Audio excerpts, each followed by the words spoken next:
We are back in the U.S. Navy, part of the Civil War. Before we get started, getting any questions from last week? And about item number 10, maybe? But I apologize for missing, thinking that confusing Roanoke Island for island number 10. Roanoke Island is in the Atlantic off Cape Hatteras, and island number 10 is in the Mississippi, northern part. So, what I wanted to do today was try and stay with the timeline that we started with last week, and keep going. I'll come back to this, but until I started doing this course, I had never heard of Arkansas Post, nor did I ever know anything about the battle in January 1863. And interestingly, I was looking at some of the information on that battle that was done by the Union Army of the Mississippi, which was strictly no more than like a 20,000 man force, which did most of its work, guarding supply trains, from Memphis and along the Mississippi, and protecting them from Nathan Bedford Forest, while he was operating in that area, south of Memphis and around western Tennessee. But interestingly, this was during January 11th, January 1863, it was during the period of frustration, Union frustration, because they couldn't do anything about Vicksburg. They had captured Memphis and New Orleans and Island number 10 and numerous other places along the Mississippi, but Vicksburg was still a thorn in their side because there just wasn't free access to the Gulf, because Vicksburg had the power to damage and destroy, traffic, along that major artery. So in January,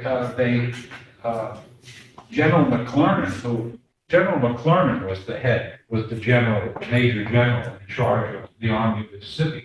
One of his underlings was William T. Sherman. This was before Sherman had gotten into Sherman suffered a little bit reputation-wise, the same way that Grant did after Shiloh. Grant was put on a call to the carpet because he was surprised by the Confederates. Well, Sherman was too. He was a commander within Grant's leadership. So he was second in command, basically, to McClernand in the Army of Mississippi. And this is during Grant's hiatus. Grant was pushed aside by Halleck after Shiloh. But the point is that they were desperately looking for a way to get at Vicksburg. And McClernand, who was a Lincoln crony, he was an Illinoisan, and a good friend of Lincoln. He would have something of a military background, so Lincoln and Halleck put him in charge. And so what they were trying to do was find a way to get at Vicksburg. And one of the problems with getting at Vicksburg was it was being supplied down the Arkansas River. Arkansas and Mississippi meet north of where Vicksburg is located, confluence. And basically, it was always a threat. If you were going to try to attack Vicksburg, Confederates could hopefully reinforce getting troops, however small a number, across the Mississippi at that point and help defend Vicksburg. So, in order to supersede that, in order to eliminate the trouble from the Union side, they had to take Arkansas Post. Arkansas Post was a fort, a substantial fort, about 22 miles up the Arkansas River from the confluence with the Mississippi, and considerably downriver from Little Rock, which is the state capital. And it was a fairly substantial fortress. It also was manned by about 5,000 Confederates, artillerists and infantry. And so in January, McClernand took his army, Sherman, and attacked it from two directions, from the river, using gunboats. Using those, and it was another one of these combined operations. And the gunboats basically were able to seriously damage, just like Fort Pulaski, just like those older forts, they were able to damage the fort to the point where it was indefensible. And on January 11th or 12th, it was, the Confederates surrendered Arkansas Post. That basically cleared the whole Arkansas River and made it, put it under Union control, which was important. Why? Because you remember, and this doesn't get talked about enough, but after New Orleans fell, I think I alluded to it in one of the previous classes, after New Orleans fell, one of the things that the Union side was able to do was actually purchase cotton from the planters who were still raising it. Well, because they still had control of their place, so they were still raising the cotton, and they had a good side of this. Now they blamed Butler for doing all this profiteering on the side, and I'm not sure he wasn't, but I'm also sure that he was. That there was a flow of cotton from New Orleans and from the southern Mississippi ports back up to the Northeast, so they could keep making army uniforms. But that was sort of the thing that was going on. And once they bought cotton down there, how are they getting it? Further up the river, sending it up the Mississippi? they could go right along the Gulf. They could go virtually anywhere they want.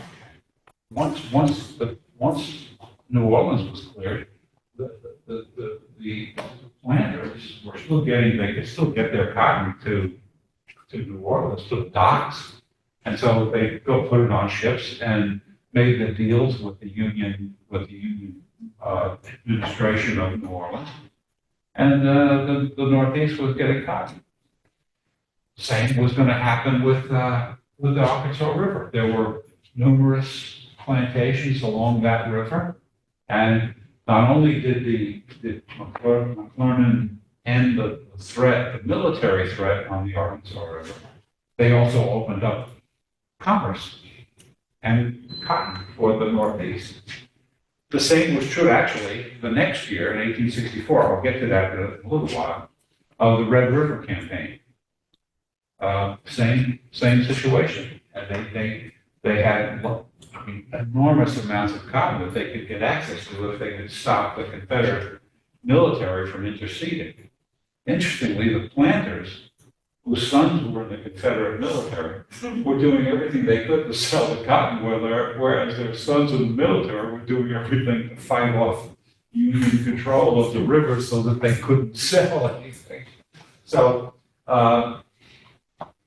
it's a part of the war that never really gets discussed, and it has come to my attention, and I thought it was well worth you all getting a good dose of the ironies that were going on here, and of course at the head of a lot of this was Benjamin Butler, because as the bad old military, leader of the Union in New Orleans, insulting, the highly overt acts of New Orleans women, and calling them to account for their behavior toward Union officers and men. He further aroused the ire of the entire South. Spoons, his nickname was Spoons because he and his brother allegedly were stealing the silverware from abandoned plantations, working with slaves to find where the expensive silver was buried when the families left, I don't know how much of that's true. I bet some of it is. I don't really know. But he is utterly despised. If you ever lived in the South, I mean, it doesn't take long for them to get the subject of Benjamin the Beast Butler. And it's amazing how he never get, or exaggerate a little bit, his deeds. I, for one, am impressed with Butler because of what he did very early on in the war, and did a lot of really imaginative, important things at the first year of the war. So, but I don't want to get on that too much. Let's talk about first these Confederate coastal defenses. Now I can go back to this. Who was that dear old General Lee back in early 1862, before he was made commander of the Army of Northern Virginia, was assigned by Jefferson Davis to go to Charleston, South Carolina, and take charge of the coastal defenses of the Confederacy. And he did that. I mean, during the Great Fire of Charleston, everybody aware that in 1862, a huge fire consumed about a third of the city of Charleston. It was a standard fire. It was just a fire in some small machine shop somewhere in the southern part of the city, south of Broad Street on the peninsula. And it had nothing to do with the Union, and the fire was blown by a really substantial wind, and it created a huge, conflagration in the city. When it actually went this beyond, Main Street, I forgot the name of the street. It was up and down King Street, and everything, all those beautiful old antebellum homes in the south part of Charleston, where many of them were destroyed in that fire. And there are pictures. Lee himself I stayed at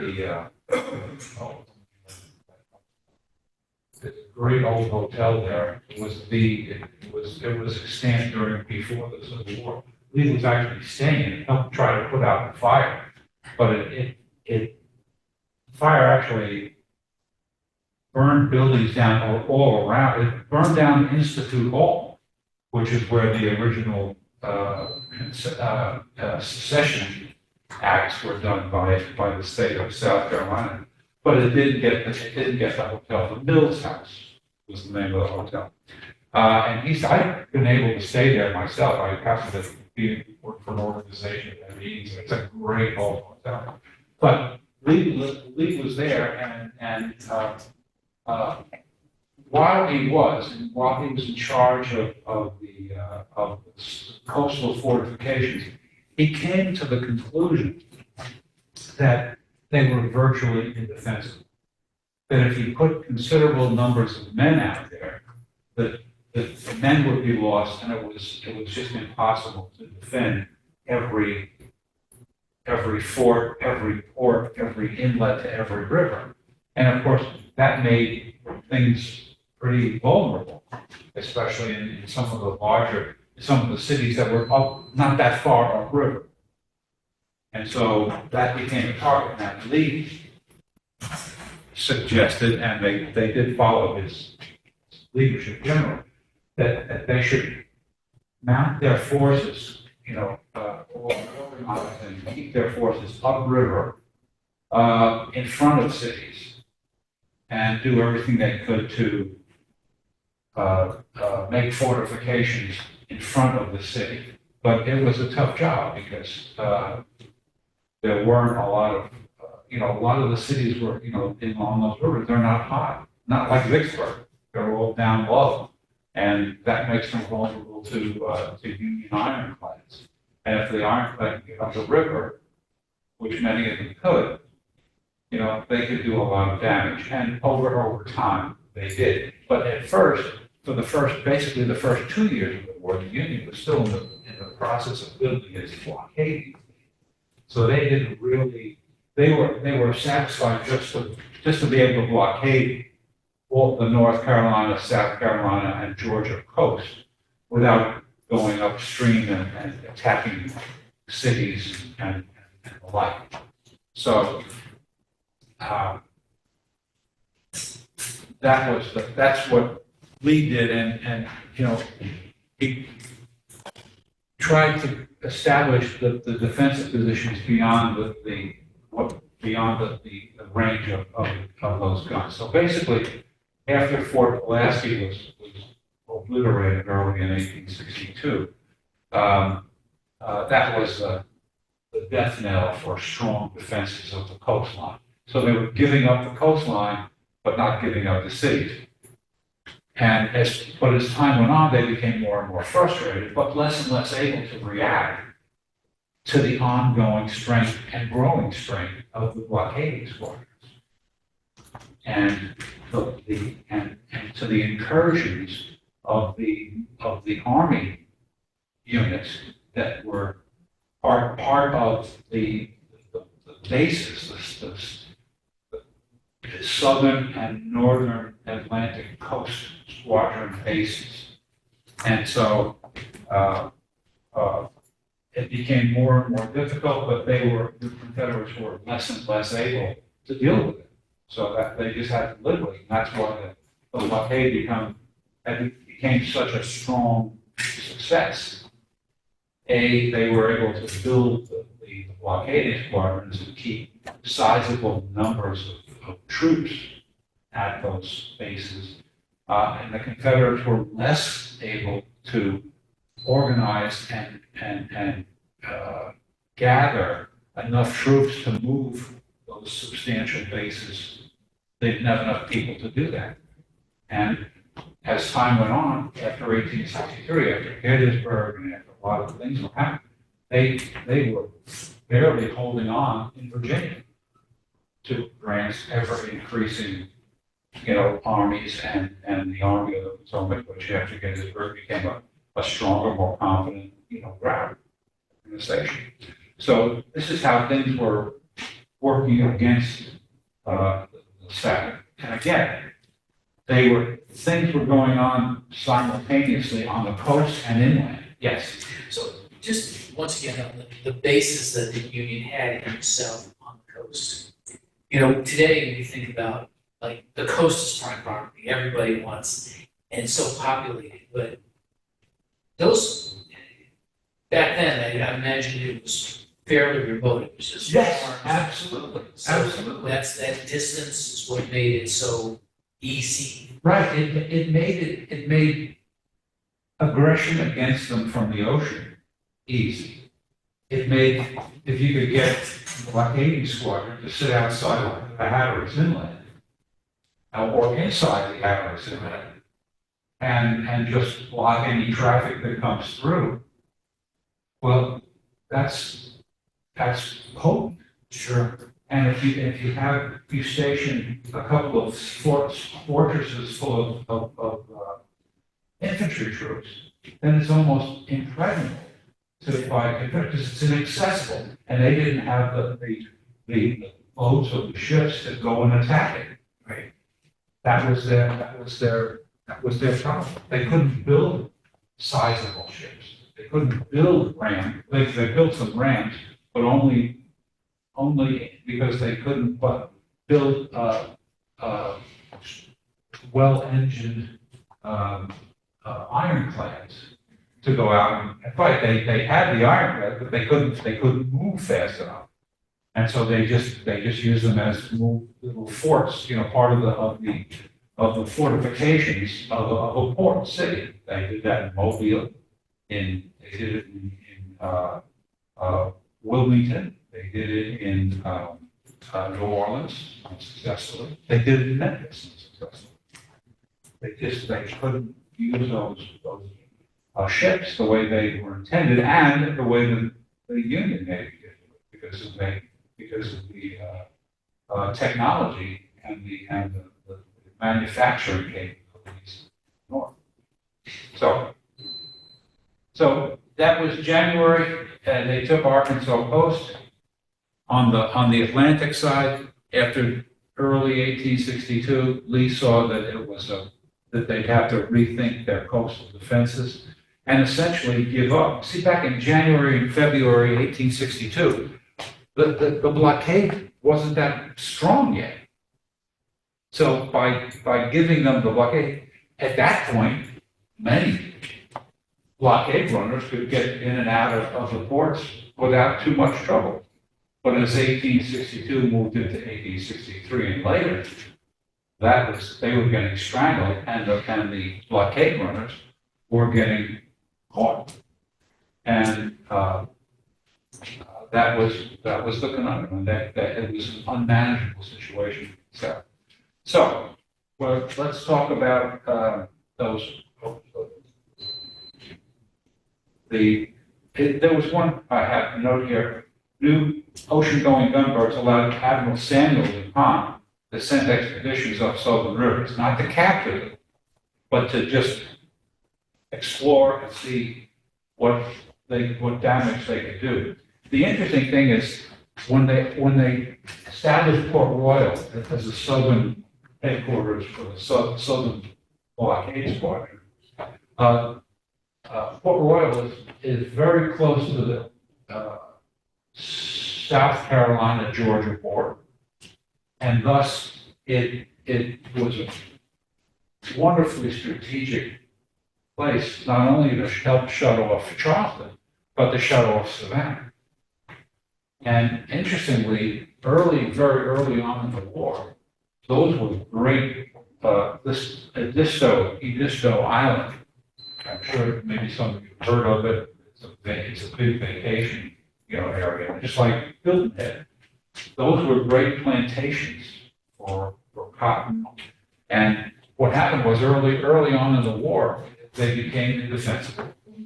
We said we can't defend the coast. He was also saying we can't defend your plantations.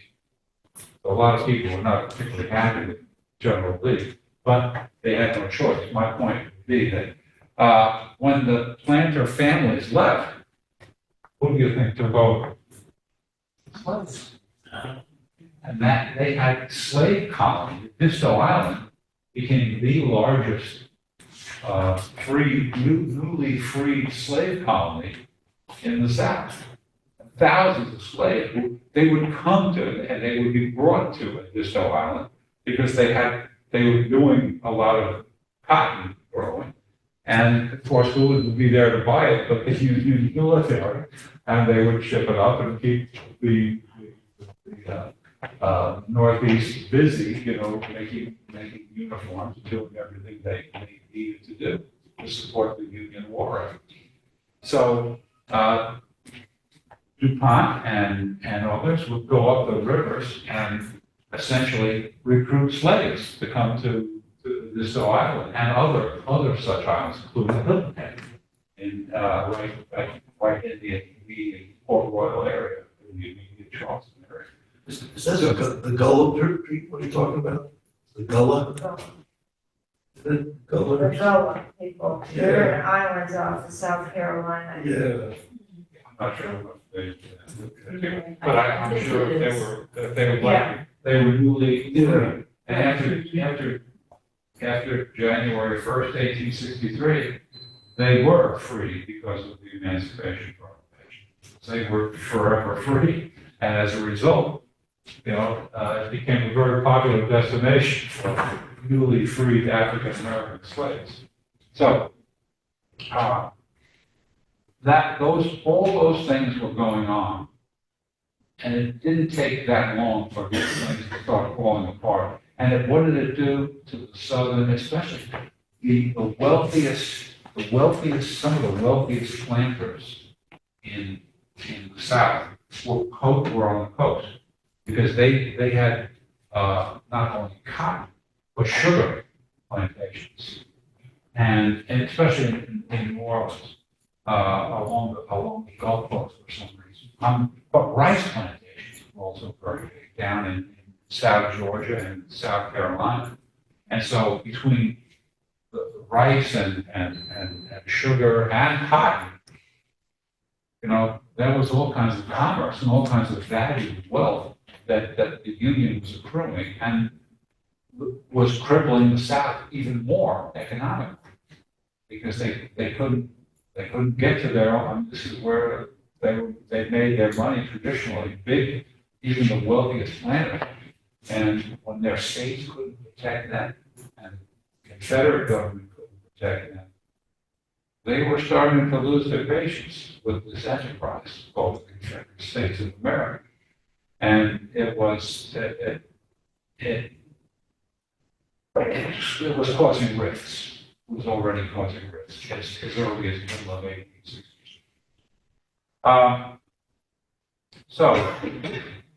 Let's talk a little bit about Vicksburg. Vicksburg was July 1863. I'll go back to that. There you go. We talked about it briefly, but Grant's campaign was to move his army past Vicksburg on the other side of the Mississippi, on the west side of the Mississippi, and cross the Mississippi way south of Vicksburg. Here's Grand Gulf, and I'm not sure precisely where they crossed. Oh yeah, right, yeah, at Grand Gulf, because they came back up the eastern side, and they moved across, actually, it was this way, blue. They went to Raymond and to Jackson. And this is where the first case where Grant and Sherman and the other, John McPherson, started living off the land in the Confederacy. Before they did that to Georgia, they did it to the Mississippians who lived down here. And they realized the power of what they were doing and the inability of the Confederacy to protect their own citizens. So, in April, they cross. May, they're in Jackson. May 14th, Jackson, and then they come back across Battle of Champions Hill. Oh, and by the way, Jackson, look at the railroad, 4 railroads Converge and Jackson. I think they probably eventually could fix them. I don't think that they could repair all the damage that was done ever, but that was a massive amount of damage, and it made it extremely difficult to do anything to reinforce Vicksburg. That Grant was really pretty brilliant that way. I have to, credit where credit's due. But he came back all the way across, battled Big Black River, and began the siege of Vicksburg in May. And it took until July 3rd, 2nd, 3rd, and 4th for the garrison of 30,000 men to give up. Starvation, the town, the citizens were suffering, everyone was suffering.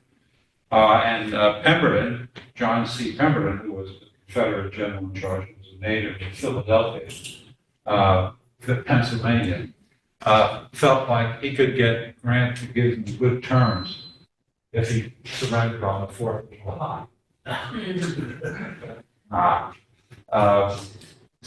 Unconditional surrender was the order of the day, and the Confederacy was 30,000 men. Mostly the Army of Tennessee. Now, not all those men went to taken to prison. A lot of these men became they were sent out west and they joined the Union military to protect the settlers, in what was the far west. I can't tell you how many, but they started doing that. Others were in prison, others were free. It was in July of 1863. The prisoner exchange cartel was already disrupted by now. And that's why so many of these men were the ones that were sent up to Chicago for, to Camp Jackson. But there were numerous camps, Madison, Wisconsin, Chicago, Camp Douglas, Chicago, and several others, because they were not, until they took the exchange law. It didn't come until, I don't know that it ever really came. But the point is that it was the naval boats, troop ships and gunboats that were able to steam down the Mississippi past Vicksburg and come all the way down to where they could meet the Union Army, transport them across the river at Grand Gulf, and then go back up and basically do whatever they had to do. But at that point, the Navy didn't have to deal with Vicksburg. So if they couldn't do that, if they hadn't been able to get past Vicksburg and meet and cross those troops across the Mississippi, they couldn't have done that. And so the whole strategy depended on the cooperation between the Navy and the Army. By 1863, the Navy was in charge of the river fleet as well as the ocean-going Atlantic fleet. So as you all know, yes. It strikes me that Gettysburg was same date almost, July 1863. And secondly, I was reading this book about Grant biography, about how they got the boats past the fort at night by Right. dimming all the lights, and it was a real stealth operation. Yeah. Bold. And the point was, they didn't have to go upriver. They could use the flow of the river to go down. Yeah. But it was not just the gunboats, it was the troop ships that were able to negotiate that. And so it was a strategic coup. I think that the combined cooperation of the Army and Navy really won that victory and wound up clearing the Mississippi. Because soon after Vicksburg fell, Port Gibson fell as well. And of course, Grand Gulf was already gone. Port Gibson was even further down. So I think the Confederate government knew after that happened that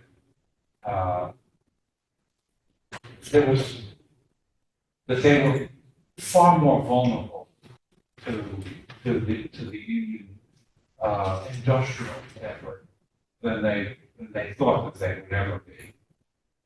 I think that that's really what they probably underestimated in 1861. I really, if they had to do over again, they might have done it all over again anyway. But the point is that there was the misjudgment, because it was the industrial side of all this that allowed the Navy to participate and to create the gunboats and the transports that got these operations done.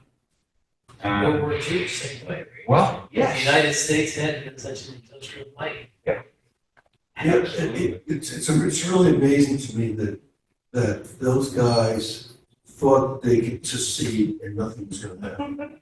Really, I mean, King Cotton, they thought that they could ship the cotton to England and use England and France to come in on their side, and they would become independent. they would fight themselves anyway. Right. Again, and this was about This whole thing, the whole secession, it was not really about necessarily just saving slavery. This was about taking slaves all the way out to the coast, all the way out to California, and making, you know, everything south of 3630 slavery again. And, you know, ad infinitum. But what does that really mean? What that really means is that if this was the way the country was to be, a slaveholder could take his or her slaves to New York, Maine, wherever they want to take them. And nobody could do anything about it. Could they take them international? Like if they took them to Canada? That would be a decision made by the Canadian authorities. Well, they were under British rule at the time. The British freed the slaves in 32 or something, 1830. Oh, by 1800, they were still grandfathered slaves, but slavery was out, and certainly the slave trade was ended by virtually all of Europe. But, you know, if you look at, we look at it from the lens of today, when we think of a country that has a united country, but it was less than 100 years old at that point.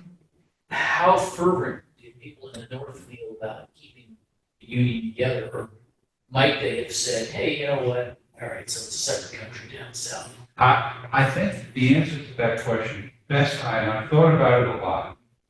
If the whole difference was firing on Fort Sumter, I would suggest that if the southern states, if the new self-proclaimed government of the Confederacy operating out of Montgomery, Alabama, could have stayed with it and just not started shooting, that Lincoln couldn't have gotten 500 men across the Potomac and go try and enforce northern control of the southern states. I think there were too many Northerners who probably didn't disagree too much with the southern view of slaves.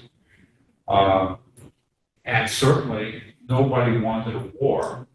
Very few people, I think, wanted a war, on the Union side. But if you fired, this is 100 years, you fired on the flag, well, wait a minute. And they ruined it by doing that. But they, in a sense, I think that they had to do that because they knew that the first 7 states all seceded within a few months of each other in late 1860 and very early 1861. But the Middle South and the Border South weren't coming, and they weren't going to come. And the government of the Confederate government knew that. And I think that the leaders of the state of South Carolina also knew that. Because they had been trying and negotiating with the Middle South and the Border South for months to try to get them to move along and secede, join the Confederate States of America. But they weren't doing it, and they were moving further away because after March 4th, when Lincoln became president, he promised not to do anything unless the flag, unless military action was taken against the United States. And that's why he didn't go in and try to rearm Fort Sumter, because he knew that was a military act. So he threaded the needle by saying, well, we're just going to bring food and supplies. And that was too much. And South Carolina really decided the fate of the Confederacy because they themselves were going to fire on Fort Sumter because it was their state. So they were going to fire on Fort Sumter, and they let the Confederate government in Montgomery know that. And so Davis and the cabinet, his cabinet, sent Beauregard to take Confederate control over state activity. Most of the cannonading area was South Carolinians. It was South Carolina's guns that were shooting at Fort Sumter. The Confederate Army didn't have all those guns available to send at Fort Sumter. It was South Carolina that was doing this. They knew they were revolutionaries. If you read this book called Crisis of Fear, you get the idea that it was the political leadership and the philosophical heart and soul of the Confederate movement in South Carolina. They knew that they had to act decisively to get these other states to secede. Because the more Lincoln just sat, and didn't do anything aggressively, the more the Middle South and the Border South said, see, we don't have to secede. We're not going to secede. And if you're in Tennessee, North Carolina, Virginia, that's where all the people were. I mean, the two most populous states in the South, in the Confederate enslaved states, were Virginia and North Carolina. How could the Confederacy secede without the two most populous states? And how can they secede without a big city like Baltimore? And Richmond. Well, Richmond wasn't a big city, but it was the state, essentially. And so that was the pressure on them. And they pushed themselves over the edge, and they started the shooting. And that was, like I've often thought about my picture. I used to work near Union Square in 14th Street, in Manhattan. And I've seen it. I've seen Union Square. And when I heard that they brought the Colonel Anderson and the flag that flew over Fort Sumter along with the garrison, they brought them directly up to New York. And they brought them to Union Square the next day for a rally. And 100,000 New Yorkers showed up. They wouldn't have gotten 100 New Yorkers to show up if they hadn't defended Fort Sumter. And that's the point. And that was the final straw. And that took these milquetoast Northerners who didn't really care much about slavery, as long as you don't bring slaves to our state, which was really the attitude. That brought them over the edge to say, yeah, we're now not necessarily defending, we're not fighting slavery yet, although we are. We're defending the Union. And Lincoln grasped that. He spoke to that in his speeches, and he convinced enough people quickly because he called for volunteers. And we talked in the last course about it was a matter of days after he called for volunteers when Massachusetts, New York was already using the railroads to send troops to defend Washington because it was a slave state and it was surrounded. And it had to go through Baltimore. And thus, what happened in Maryland? And Maryland had to decide for itself, being where it was, and they made an intelligent decision, despite the fact that there were many Marylanders who wanted to secede. It would have destroyed the state. But that's how things, eventuated. And it seems to me that without the Fort Sumter thing, nothing, the war probably wouldn't have happened. And if you're asking how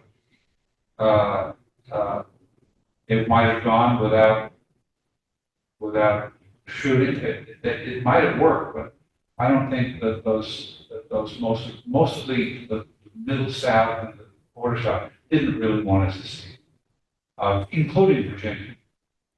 Virginians understood how close they came to abolishing slavery in 1832. But just a couple of votes in the state legislature made the difference to keep slavery in Virginia that month before the Civil War. So they were, that was strictly the power of the handful of Tidewater planters that kept slavery moving and expanding in Virginia. As time went on, it became more stronger commitment to that institution. But it was shaped, and even to get that state to secede in after Fort Sumter. 33 counties refused to secede along with It was them. created because they Right. wanted. And many other counties, including all the Shenandoah Valley, they did not vote to secede either. They voted against secession, just like the western 33 counties that did. But they were too close to the hub to be able to affect secession. They weren't protected by the mountains, the Blue Ridge, which isolated those 33 counties of western Virginia.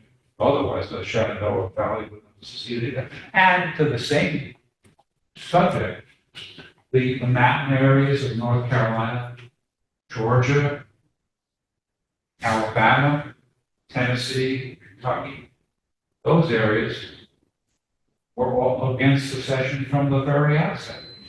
So even though they did manage to secede, they lost an awful lot of people along the way. And, interestingly, I saw in researching for this, some comments about one of the coastal defenses. In the coastal defense of Plymouth, North Carolina, 1864, that was eventually overwhelmed, and I'll get to that in a minute. But there were 2 regiments of North Carolina Union troops there, along with 2 or 3 U.S. colored troops, regiments defending there.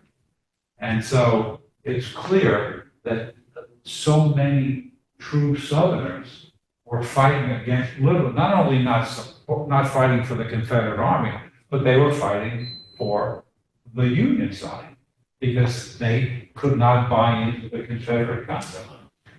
And so, How they last so long? It just doesn't make sense how long the war went on. well, It's- what I've talked to people about is that, I forget how many hundreds of thousands of square miles those things are. And it took time for the Union to affect the Anaconda Plan. They had no fleet that did the Union War. They were doing this all from scratch. And people great to think about it. Like today, our supply chain, we're so dependent on everything else. Back then, basically, the town could survive all by itself. Yeah, I true. mean, it's amazing to me in Vicksburg, with 30,000 troops in it, survived under siege for as long as they did. 2 months, yeah. I mean, Yeah, it's a matter of food. And railroads supplied them. But once the railroads were cut off, they were cut off. And how did Lee ever amass such an army to go up into Pennsylvania? He denuded numerous other positions. Essentially, there were troops from North Carolina, there were troops stationed, in fortresses.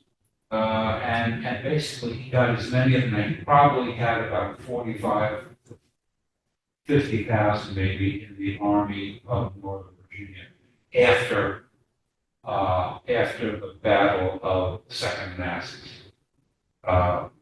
And into 1863, he was at the height, and he had 60,000 men at the Battle of Chancellorsville in early May 1863. Jackson was killed, That's, but he still had 60,000. He grabbed another 15,000 from garrison troops. He was referred to as garrison troops in different garrisons that were close to railheads, where he could just by train grab all those people. And among those garrisons was Pickett's division of Longstreet's Corps, of the First Corps. They were stationed in North Carolina for 2 reasons. Number 1, gather supplies. And number 2, protect the coastal area of North Carolina from Union incursion. They thought it was serious enough to send a whole division of Longstreet's Corps to North Carolina. But the reason they did it because they could just put them on a train and send them down there and put them back where they needed. And this was during the winter before the spring campaign started. But the point is that they were not available to the Army during the Battle of Chancellorsville. But it was after Chancellorsville and after the death of Jackson that Lee decided on the campaign. Why? I always tell people it's because I think he understood that he already had desertion problems in the Army of Northern Virginia. And it's a use it before you lose it thing. I totally understood. I think that was his reality. I've read his, gone over his wartime papers. If you ever get a chance, get a copy of the wartime papers of Robert E. Lee. Because when you read his dispatches to Jefferson Davis and the War Secretary James Seton, he's constantly referring to desertion and troops, his troops not coming back from furloughs. In 1863, he stopped allowing his troops furloughs to the further reaches of the Confederacy, Mississippi, certainly Texas, Louisiana. Those men were not getting furloughed anymore because they weren't coming back. So he was getting to the point where he made the victory or lose it. And I think Jackson shared this with him, this feeling that one great victory would annihilate the Union Army of the Potomac that would change the whole nature of the war. Yeah, it might have. But I think that a lot of the scholarship that I've seen over the last 10 years or so pretty much makes that a non-starter, not a reasonable, likely kind of scenario. And that's why I kind of feel like, strategically speaking, Lee isn't up to his level of competence that he was as a tactician. He was a great, awesome tactician. He didn't use that tactical skills at Gettysburg, and I think that's the big reason why they lost the battle, because they didn't move. And when they had the Union troops set up in their almost impregnable position, like a little round knob and something, he stayed there and tried to beat them anyway, and he didn't, and lost big time. And so that would be my short answer. Okay. Not very short. That's why I moved you to the next slide. Okay. Now, we have, let's talk about the Red River campaign. Red River, this was your basic Union mess. It was a campaign that probably shouldn't have been started. It was probably started for the wrong reasons, and it was almost a disaster. The Union Army Navy combined operation got away with one in the Red River campaign. Was out already marching through May 1864. The objective was to capture Shreveport and the 100,000 bales of cotton that were, lingering on the wharves in Shreveport, Louisiana. And they wanted those bales of cotton up north. And it might have been a political decision to do that. I don't know. But General Taylor, Richard Taylor, Confederate general, had a large force in Louisiana. General Banks and General Andrew Smith, not two of the Union's most storied leaders, were both moved to try to rendezvous. Do we have a Red River? That's it right there. I don't have a map. Okay, that's not all right. But it's an intricate map. The maps of that are very intricate, and the goal was just too detailed, too many facets that could go wrong, and did go wrong. But the worst thing about it was that they had a skirmish at Mansfield, Louisiana, on April 18th, 1864, and the Union side, General Banks, Daniel Banks, infamous for his activities against Jackson in the Shenandoah Valley, wound up having to retreat and never could make his connection with General Smith. So the Army side of that was a mistake. Does that help? Yes. Can't get it real big. Outstanding. But that was the Confederates. They were trying to rendezvous and come up the river and use the gunboats to attack Shreveport. Shreveport is all the way up here. They only got this far before turning back. Okay. So it was a long way. A lot of things could go wrong, and Alexandria was very accessible. Alexandria, Louisiana, Cajun country. That was accessible, and they did their marching, but there were too many Confederates, and the line of supply was too long. They hadn't thought about that. But the gunboats continued up the river. And essentially, when the Army turned back, the naval ships started to turn back too, except for the problem was that the river was low.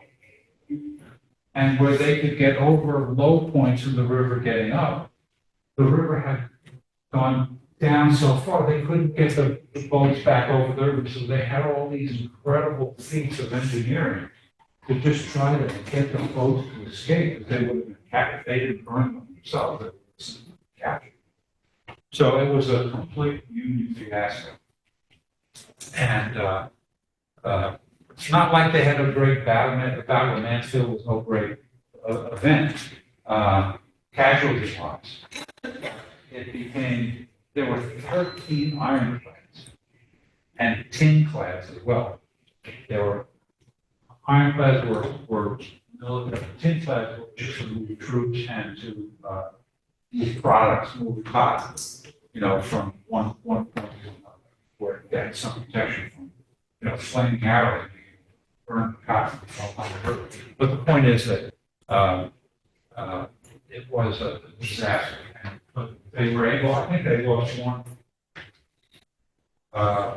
only a small number of ironclads, but they were just extremely fortunate. It was this Herculean engineering feat to get the ships over those barriers and rivers. But that was a real long one. But that was 1864. There was a self-made, problem. They beat themselves. How much water does that kind of draw?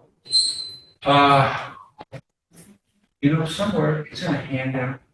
It's in one of the handouts, Overtime. and I know that It's not very much. it's not much. That's Merrimack 7 drafted 20 feet. It was pretty deep. that was the biggest and heaviest of them. But the Monitor, I think, only drafted 12. Right. That was The Merrimack was not originally No, it was the, the way it was sailing, because of course it would have the hull for sailing. great. That sure doesn't have any freeboard. My lack of naval architecture education is staggering. But the point is that and this was the thing about the river, that these gunboats and other vessels that the Navy built and adapted, they were the genius of James Eads, who knew the river and knew how little or how much, how little draft a boat like that would need to have been in order to negotiate at least the larger rivers. Now, the Red River, I suppose, further south was wider than it is going through Shreveport. I've not been to Shreveport. But if you look at the Mississippi River as it flows through Minneapolis, St. Paul, it ain't the same Mississippi that flows through New Orleans.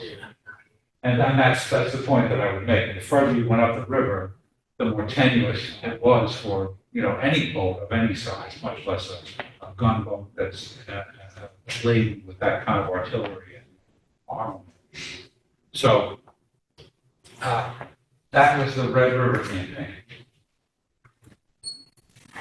Mobile Bay, August 1864. General Canby that doesn't tell you, it doesn't show you where General Canby was moving toward Mobile from the west. And this, again, was 1 month before Sherman took Atlanta. So there was no way that the Confederacy could possibly move troops to Mobile to defend it. This was one of the last major ports that any blockade running could be run out of. And in Mobile, in Alabama, they would get supplies of cotton downriver from Selma and Birmingham and the Maine, even Montgomery, to get enough cotton and get it to Mobile so they could ship it. It was perfect. They needed Mobile in the northwest. So Canby was approaching from the west. Admiral Farragut came up the bay, Sand Island. One Fort Morgan, which is and Fort Gaines. Those are the two Confederate forts that protected Mobile, Alabama.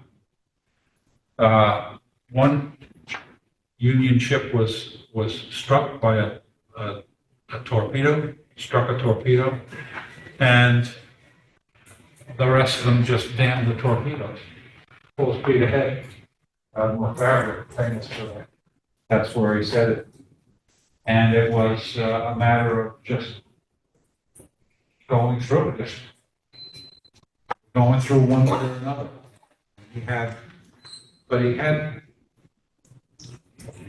good sized fleet. It doesn't really say exactly how many he had. But again, Fort Fisher, when Fort Fisher was attacked, there were 58 ships that were involved in that operation. I don't know exactly how many, but there were numerous. These were all different ships. The Tecumseh was some, Brooklyn, Hartford, Richmond, Lackawanna, Monongahela, Ossipee, Oneida, Galena, Kennebec, and those are the same. These are the same ships, but once they. Yeah, it took me a while to figure that out. And essentially, what they would do is they would keep the ships moving past the defenses of the town, and keep them shooting at it, and it made it very difficult for our shore-based battery to hit, moving targets. That was the power that they had, and the artillery was pretty sophisticated and considerably strong, heavy artillery on these gunboats, and they would fairly well decimate. You could pretty much destroy a city. That's when New Orleans quickly surrendered rather than have the whole city blasted, to the Stone Age. And that's basically what happened with Mobile Bay. The Union general, Canby, got to Mobile after the city surrendered. The city surrendered to the Navy, not the Army. They could see what was going to happen to their city, and they put up the white flag before the army got there, and they sat down and had a picnic. But the point is that it was technically a combined operation, but it was essentially the Navy that got that done, and a couple of the ironclad, the Tennessee was a Confederate ship, ironclad, which was commanded by Franklin Buchanan, our local Franklin Buchanan, and he could see he couldn't use the Tennessee as a ship to go out and sail, so he basically became part of the non-moving fortifications. Strong, it was had powerful artillery, stolen from Norfolk at the beginning of the war. But the fact is that was the only use they could make of it, and that was how they were trying to defend New Orleans, every place else. But the best part for defending Mobile, it was a large bay and not like a tight little river city.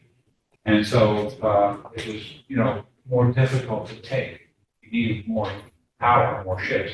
And Farragut, with his, Gulf blockading stuff, he had those ships.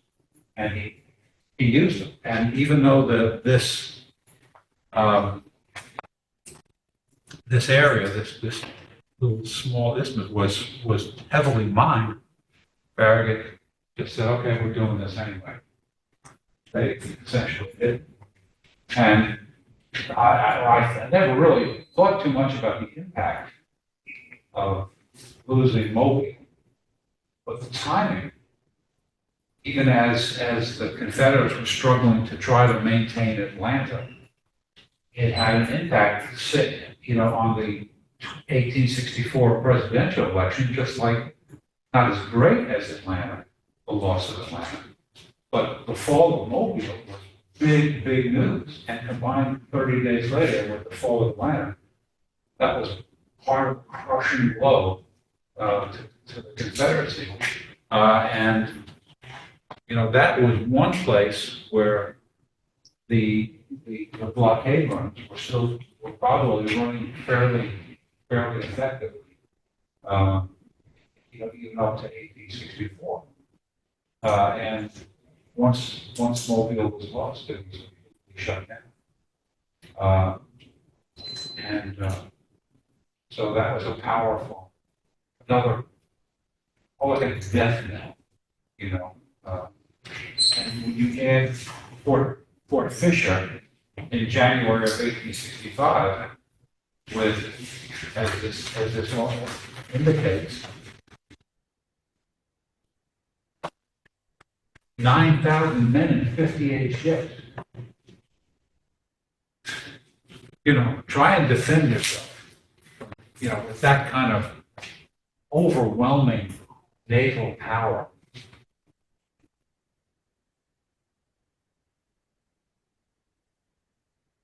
It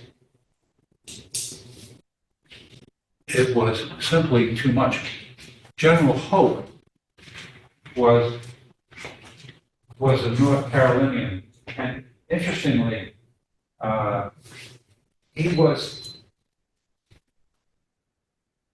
part of the one division that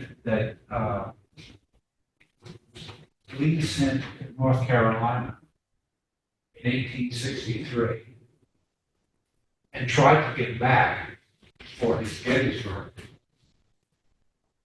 invasion. They wouldn't come. The governor, Governor Vance, and he had not Ambrose Howell Hill, Daniel Harvey Hill was a North Carolina general who fought in the Army of Northern Virginia at Antietam. And when after Jackson was killed, there was a lot of controversy about how Lee was going to replace Jackson. And that's when we talked about we essentially went to 3 corps instead of just 2. And he put Ewell as one of his new corps commanders. The other new corps commander was Ambrose Howell Hill of Virginia, just like Hill. Right. But the Hill who was generally considered by most Confederates as far superior to Ambrose Howell was Daniel Harvey Hill, but he was from North Carolina.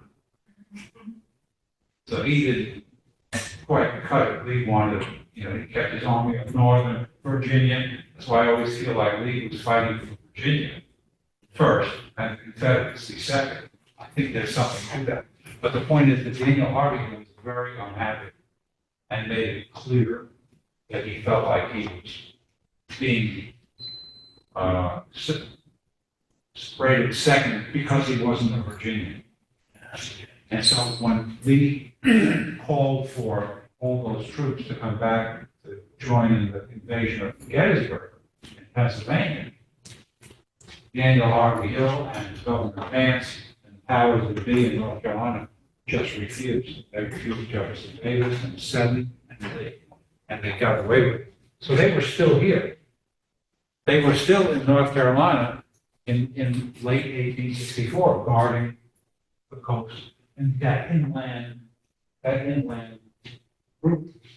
But they were basically, in this case, guarding the Wilmington area, Fort Bishop, southern part of North Carolina, because it still was able, it was the last port to be closed, and it was such an important lifeline.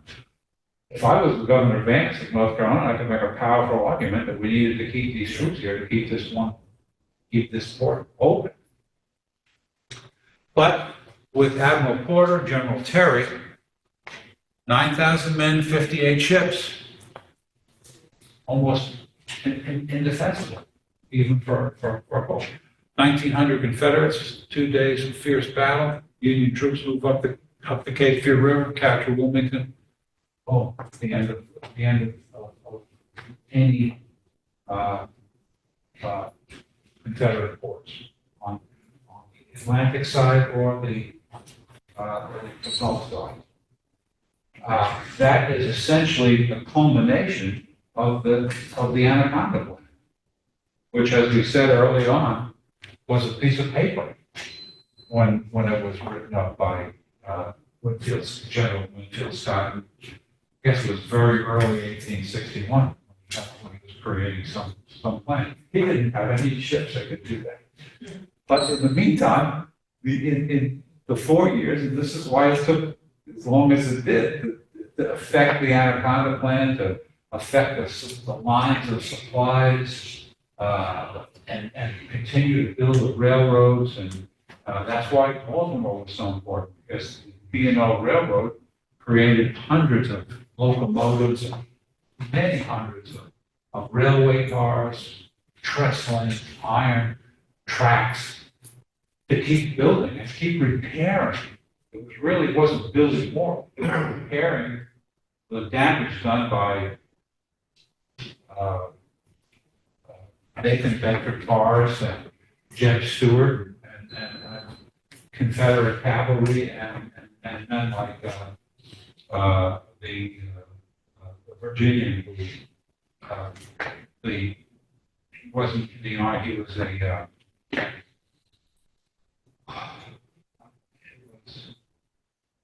Warrenton, Virginia. His name escapes me right now. He was a partisan rangers of Northern Virginia. Well, they kept destroying the tracks, the B&O tracks as they headed out. And so, but that was what was happening as far as the power of the union industry to keep repairing and keep building to the point where they could continually overwhelm the South and take over basically the interior of the South. And it was, it was a long process, took 4 years. They had the commitment, and amazingly enough, because I think largely because of the income tax that the Lincoln administration administered on the North, there was the money to do those things, and it was, it wasn't, I'm sure it was a pinch on people, but with Northern industry the way it was, it kept many people working. As a matter of fact, it probably created problems. I know in New York, one of the reasons why there was the riots, the draft riots in New York, was because all these dirt poor immigrants who had come to New York were finally, during the war, they were getting great not government jobs, but they were getting great jobs with great pay to meet government contracts in New York. Same was going on in Baltimore and Philadelphia. But in New York, there were thousands of them, and they were now for, mostly Irish immigrants who were now being called upon to give up their great jobs that they finally got and go fight a war with free slaves. They were not for slavery. They were never for slavery, but they were for making a living. And that's what essentially the cause of the New York City was. Not that they wanted New York to secede from the Union. They were making money hand over fist with all of the contracts. And blacks were no threat to them, because in New York City in 1860, in Baltimore in 1863, beginning of the war, there were 25,000 free blacks. There weren't but like 3,000 or 4,000 blacks in New York City at that time to begin with. So they were no real factor, but they also had good opportunities, and they were making money as well. And so that was the cause of it. But it was the Union industrial might and the tax and the way that the Lincoln administration managed, and the brilliance of men like Gideon Welles, Secretary of the Navy, who brought great, smart people like James Eads together who could figure out how much draft was needed on the river for the gunboats. And they didn't have any gunboats, but boy, they made them. They adapted them. They bought ships. They did everything that they could, and they armed them because of their industry and the steel mills. They worked it out. Naval architects did a great job, and essentially, that's how they won the war by making that Anaconda plant reality. Is there any ironclads left? Yes. I saw one note where in one port, Is it one you could go to? I don't want to absolutely say yes. I'm reading a book called Gray Iron. It's about marijuana. It describes the interior of the monitor. Oh, It's like, holy cow, it had stateroom and everything. I'd love to go in and see what that looked like. Even There's a mock-up of it in, the museum. in Annapolis. No, No. in, Hampton Roads. I can't even. Oh, Fort Monroe? Museum's name, Yeah, I know. What you mean. and not at Monroe, but it's in that general neighborhood. That genuine. It's the other big maritime museum on the Chesapeake. Must be in Norfolk. Newport News. Yes, Yeah. yes. And they have a mock-up, not of the whole thing, but of the turret system. Yeah, there were how many patentable inventions on the monitor, like 30 or something like Like I that? said, it's amazing. Yeah. That was brilliant. And and it being having been built at the Navy Yard. And interestingly, at the Navy Yard, where the same exact place where George Washington's army escaped across the East River and escaped the British attacking from Brooklyn Heights. So, there you go. So let's talk about this. April 1861, 12 ships sailing in American waters. 5 of them were sailing vessels. The end of the war. What did it say? Yeah, 7,600 enlisted men in the Navy in 1861. Who knows how many of those Southerners? And 1,200 officers. By 1865, 101,000 men, 16,000 mechanics and laborers in the United States. There were over 1,000 people in the Navy. Wow. Navy ended the war, strongest Navy in the world. 671 ships, warships, 550 steamers. I mean, there were troop ships, supply ships, all kinds of other vessels, not just ironclad gunboats, but there were sea-going gunboats, river-going gunboats. 71 ironclads were built. Now, when you think about the industry and the manufacturing capability that it took to do that, it's massive. It has to be massive. 400 ships were purchased and redone. 208 contracted for. I mean, that's a massive success story. I'm sure they bought some bad boats here and there, but that was the sort of thing that Wells was able to get control of. And not only Wells, but his number two man, Augustus Fox, who did a lot of the inside work for the Department of the Navy from the very beginning of the war. They both together, Wells and Fox, were brilliant in what they did. On the Confederate side, they had so many disadvantages that I think that for what they were dealing with, I think they did a remarkably good job. But their limitations were so great and the other needs were so great that they didn't have certainly enough men, but they didn't have the technology or the transportation and industry to support what the Union could support. They started the war off with their undamaged dry dock in Norfolk.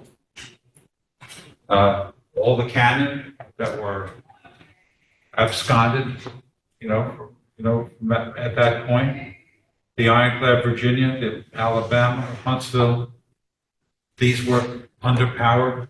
These were no power. These were underpowered. And the Alabama was a sailing ship.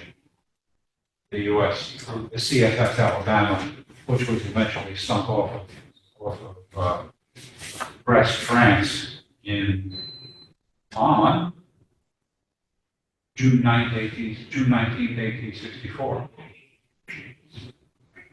It was basically the Confederate Commerce rate, and so they used all of the resources that they had available. They just didn't have anywhere near the resources available. The Huntsville and Tuscaloosa were built in Selma, but could not be sufficiently powered to be used than anything other than barges at Mobile. The metals were at the factory in Selma allowed only for minimal plating, armor plating. So they had such a limited amount of iron ore that they couldn't produce it. They couldn't get the job done, and they couldn't keep up with the Union side. The quality of armor that they created, or the amount of quality or quantity.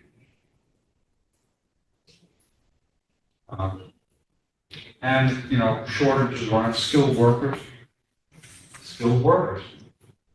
They didn't have factories before the war, and it showed during it. So they were. What could the administration do? Not much. The leaders. Thank you for this. Okay. I'm looking at the time, so I'm. Okay. Just after 3, right? A week?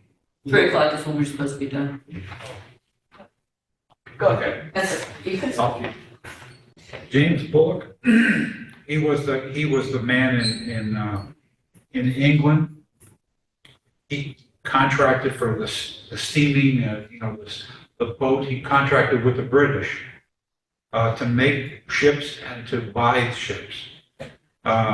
Raphael Sims was the captain of the CSS Sumter, and he was the captain of the Alabama. He was the most successful of the Confederate, of any Confederate admiral, because they sank 64 merchant ships prior, during the course of the war. He was a busy guy, but he wasn't working out of this. He was working from Europe. He was working on the European side. Stephen Mallory was the Secretary of the Navy for the Confederacy.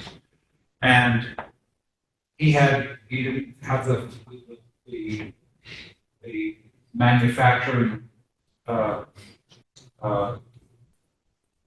shops. He didn't have the money. So what they did was they tried to contract with England and France to buy or lend as much as they could to take possession of their ships, what they made, and use them as, to support the Confederacy. As the war went on and things started getting really negative about the prospects for the Confederacy, even that went south. England and France largely stopped doing business with them. But as far as blockade running is concerned, that was a pretty successful. When you look at the whole picture of the Civil War, blockade running was pretty successful. And the blockade runners that were private that were used, they were not officially CSS vessels, they were privately owned for private profit. 1,500 blockade runners, that's a lot of boats, were captured and destroyed during the course of the war. 8,000 blockade runners succeeded at one point or another in making trips back and forth, usually coastal trips, intercoastal trips between the southern ports and Cuba or Nassau in the Bahamas or Freeport. So that's a lot of successful trips. 400,000 rifles were brought in by Bullock and his purchasing group. Lots of rifles, gunpowder, cannons, large amounts of ammunition were brought to the United States from Europe, and that has to be considered a success. Was it enough? No. But they fought the odds to get that much done. A couple of million pounds of saltpeter, million pair of shoes, and percentage-wise, between 1862 and 1865, 500,000 to 1 million bales of cotton were exported to Europe by the South. Yes. How did they pay for guns and things like that? The cotton was They just did border trade, essentially, and they tried to borrow as much as they could. And whereas 500,000 to 1 million barrels of cotton, bales of cotton, sounds like a lot in those 4 years. In the 3 years prior to the war, 10 million bales of cotton were exported in. So it was a small percentage of what they were ordinarily, or what they thought they could export to Europe. And think about the difference of the value of what they could have purchased had they been able to get 10 million bales of cotton, or at least 5 million, 4 million. They had it there. It was there in the South. So, my final rejoinder is what James McPherson said in one of his Civil War books, that the Union Navy did not win the Civil War for the Union. But it is accurate to say that the war could not have been won without the contributions of the U.S. Navy. And I think it's not something that we, it's like, when you read about the Battle of Midway, was fought 100 miles off of the coast of Midway. There's nothing there, it's just ocean. Well, same thing here, but largely, it's what the Union Navy did was, a lot of it was on the ocean. You can't go and see the battlefield where the Navy fought. It's not the way it worked. So it's kind of swept under the rug. There's no one place where all the contributions of the Navy would be effectively demonstrated or seen by young people or older people. And so it's a story that has, if not been swept under the rug, certainly been understated and never really pulled together. There are a couple of books that are fairly good, but for the most part, as far as Americans' image of the Civil War, the Navy was there, but the role that it played and the work that was done to build the Navy and to make it work and to not screw up and create vessels that couldn't navigate the rivers or vessels that weren't strong enough to attack fortresses, whether they were coastal fortresses or river fortresses. These men created these ships, these boats, river boats, ocean going boats, and they worked. They absolutely worked. And when you stop and think about the minimum amounts of losses and the lack of administrative chaos that the Army had during the Union Army had during the Civil War, the work of the leaders of the Navy was unsurpassed as far as I can see. And their stories, understated, undersold, and we're not fully enough educated as to the amazing degree of their success and the speed of their success. So we're late.